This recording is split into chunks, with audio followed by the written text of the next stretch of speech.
বিয়ের পর এ বাড়িতে এসে যেটা সব থেকে বেশি ভালো লেগেছিল বাড়ির চারপাশে মন ভালো করা সবুজ পরিবেশ, নানা ধরনের গাছপালা, তাতে এসে বসতো নানা ধরনের পাখি, বাসাও বানাতো তারা। তার উপর ওপরই পাওনা ছিল কিছু ফুল আর ফল। কিন্তু দীর্ঘ 13-14 বছর ধরে একটি লেবু গাছ আর একটি লিচু গাছে বেশ বড় হয়েছে, ঝাঁকড়াও হয়েছে, তাতে ফল আর ধরছে না। বাড়ির সবাই ঠিক করেছিল গাছ দুটো কেটে অন্য কোনো গাছ লাগাবে। তো আমি বাধা দিয়েছিলাম, কারণ গাছগুলো এতটাই ঝাঁকড়া যে পাখিরা এসে ওখানে বাসা করতো, তাদের ছানাপোনাকে এখান থেকে বড় করে নিয়ে উড়ে যেত সেই আকাশে। যাই হোক, গাছগুলো তো রেখে দেওয়া হয়েছিল।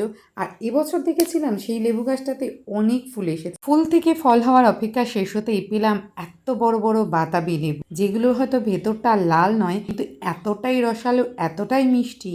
আর সেটা মাখা করে দিয়ে কর্তামশাইকে বলেছিলাম, দেখো সবুরে মেয়া ফলে, যদি সেদিন সেই গাছটা কেটে ফেলতাম আজকে কি এত সুন্দর একটি ফল আমরা পেতাম। বন্ধুরা, আমার মতন তোমরাও যারা এই কথাটায় বিশ্বাস করো তারা অবশ্যই কমেন্টস করে জানিও।